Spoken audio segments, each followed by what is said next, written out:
뭐 하시는 겁니까? Di episode ini akan mengungkap babak baru dalam kisah cinta terlarang antara Ji-hyuk dan Darim, di mana batasan profesional yang selama ini mereka bangun mulai runtuh dan membawa mereka pada konflik yang menyakitkan. Setelah Darim dirawat, Ji-hyuk ingin menjadi satu-satunya orang di sisi Darim, sehingga ia menunggunya di rumah sakit dan menjaganya semalaman. Di pagi hari setelah Darim tersadar, ia menemukan Ji-hyuk tertidur pulas dengan kepala bersandar di ranjangnya. Darim menyadari bahwa Ji-hyuk pasti tidak pulang dan menjaganya sepanjang malam. Didorong oleh perasaan, Darim mengulurkan tangan hendak menyentuh tangan Ji-hyuk, tetapi ia segera menariknya kembali. Air mata menggenang di mata Darim. Ia terharu oleh perhatian Ji-hyuk. Perasaannya semakin meningkat, tetapi ia terperangkap oleh status pernikahan palsunya. Setelah Darim sehat, mereka kembali bekerja untuk melakukan kampanye penanaman pohon. Selama kampanye itu, Ji-hyuk tidak pernah melepaskan pandangannya dari Darim, menjaga jarak namun tetap memperhatikannya dengan tatapan yang lembut dan dalam. Ia berusaha meyakinkan dirinya sendiri bahwa kepeduliannya hanyalah bentuk tanggung jawab, namun segera ia mengakui bahwa ia selalu khawatir pada Darim apabila tidak melihatnya. Di malam hari, ketegangan tiba-tiba terjadi saat Darim pingsan di tengah hutan.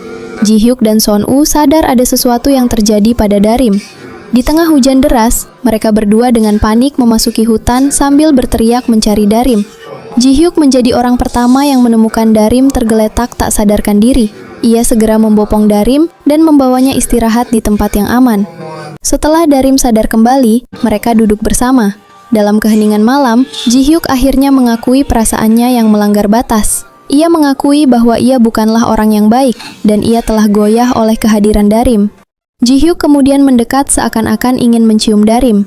Tak lama setelah momen itu, Son-woo yang juga panik akhirnya menemukan mereka.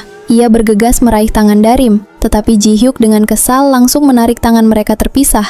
Tindakan itu membuat Son-woo marah dan mempertanyakan apa yang sedang dilakukan oleh Ji-hyuk. Mereka berdua berhadapan dengan tatapan tajam. Tetapi meskipun Ji-hyuk jelas menyimpan kecurigaan dan ketidakpercayaan terhadap Son-woo, ia akhirnya harus mundur.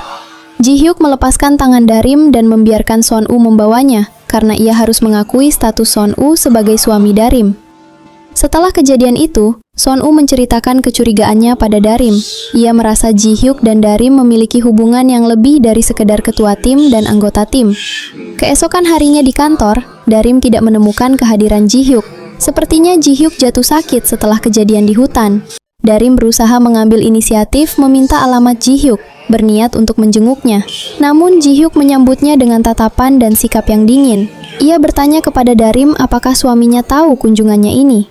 Darim mencoba menjelaskan bahwa ia datang hanya untuk memberi sedikit dukungan dan semangat, tetapi Ji-hyuk menolak kunjungan Darim.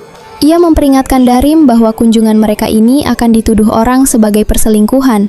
Setelah itu, ia meminta Darim untuk pergi dari rumahnya. Darim pergi dengan hati yang remuk, sedangkan Ji-hyuk ditinggalkan dengan perasaan bersalah dan rasa frustrasi yang meledak. Ia masuk ke kamar mandi dan melampiaskan perasaannya dengan memukul cermin. Sementara Darim berjalan pulang di tengah keramaian, tenggelam dalam pikirannya dan hati yang kecewa. Kira-kira apa yang terjadi selanjutnya?